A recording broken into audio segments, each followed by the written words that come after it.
Hey everybody, it's your old pal Chuck, and I'm back with another review. And today we're taking a look at, from the Transformers Kingdom line, this is Core Class Soundwave. And outside of a repaint of Vertebrake, this is, as of right now, as far as I know, the last Core Class figure that is going to be released in the Kingdom line. And unfortunately, due to a few quality control issues that are probably only inherently on my figure, and one little design flaw that I have a problem with, they're not going out on a high point. We're starting off in cassette player mode, micro cassette player mode, and I have to say, I think this is really nice.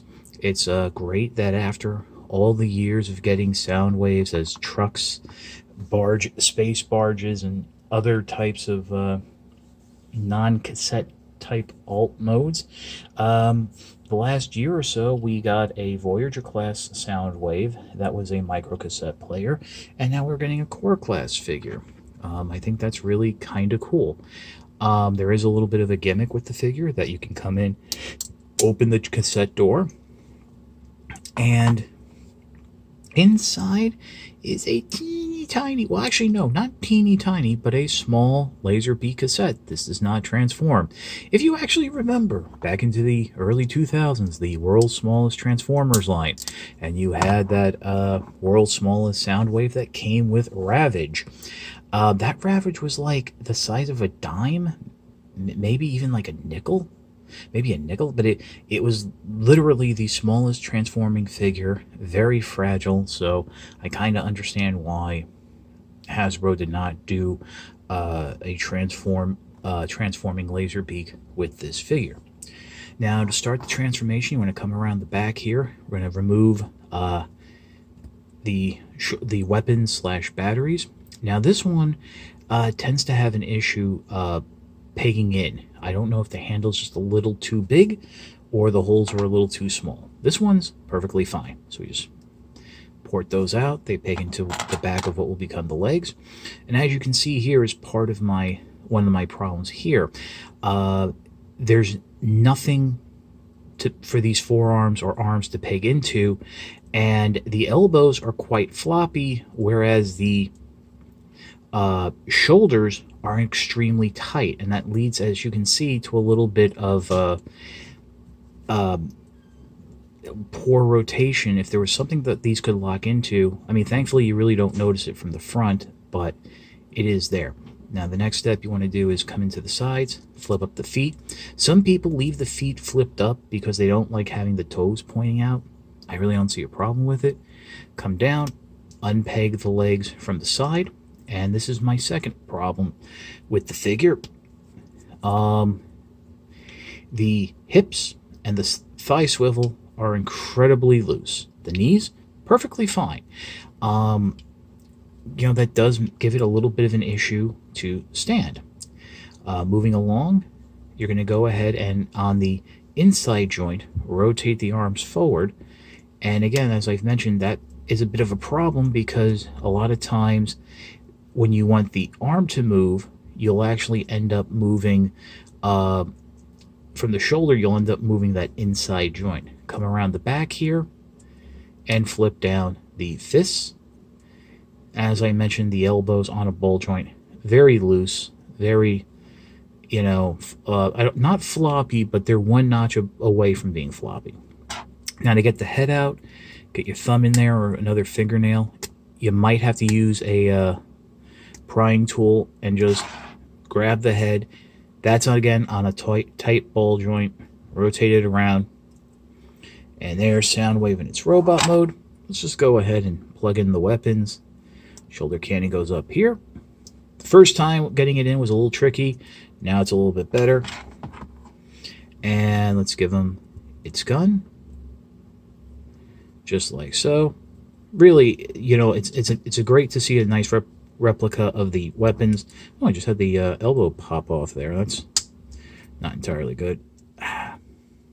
As always, when dealing with tight joints, if you want to move them around, do so from grabbing the joint, not the actual limb. But other than that, you mentioned the hips. Unfortunately, this is all fixed waist cod piece, so you're not getting a lot of forward and back movement. But that's actually kind of accurate to the masterpiece as well as the animation model. You never really saw Soundwave doing a lot of dynamic leg movement. Deep knee bend. Actually, wait a minute, does that move? Oh, wait. Oh, that does move. Does that move from the back? No, it does not. So you do have some, you can move that piece out of the way to get the forward and back leg movement. Swivel, as I mentioned. The feet are on ball joints, but outside of forward and back movement, you're not getting a lot of articulation. The head is on a ball joint, but it's really only good for that swivel, and we already talked about the arms. So all in all, this is a cool looking Soundwave. I'm glad it's made. I mean, it's kind of nice that Megatron in core class has his predominantly two lieutenants. But if I'm being honest, I think there's a lot more that could have been done better. But we'll get into that with my final thoughts. So yeah, as I mentioned, there's a lot of QC issues on my version of Soundwave that is really affecting my enjoyment of the figure. Yes, I know your mileage may vary. Some people might have a Soundwave that works just fine. What is not a QC issue is the lack of any ability to secure the arms in cassette mode to the back. I think that would have made a big difference in terms of the stability of the cassette mode, especially from the rear. But overall, it is a nice figure. Again, it's a micro cassette based Soundwave, and after years of getting every other vehicle, every other type of Soundwave, to get one based on that iconic G1 look that even non-Transformer fans would recognize and remember, I think it's kind of cool. I got this figure off of eBay, and I got to admit, I'm kind of regretting that, because if I waited a day, the figure started showing up for pre-orders or pre-sales, where it's like pay them and they'll send you the figure when they get it, and it's actually been starting to ship out since the end of last week. So chances are I would have gotten Soundwave from Amazon. That's basically what I was saying, that it was showing up on Amazon probably today or tomorrow had I waited and didn't have to pay the eBay markup. There was a little bit of concern that maybe these weren't going to be stocked. These smaller class figures, for whatever reason, places like Amazon, Target, Walmart, they sometimes don't stock or advertise the stock of the later wave, so it's kind of hard to find. But definitely, can I recommend the figure? If you get one where the joints are tight but not overly tight, you can work with them, and it doesn't feel like it's going to rip apart, then definitely, yeah, pick the figure up. Especially if you're looking to complete your core class, do a little display with the Arc. I don't know, but honestly, it's not as good as, say, Starscream, Prime, or Megatron. So there is that. But that's about it for the review. If you like this review, please consider liking, commenting, and subscribing.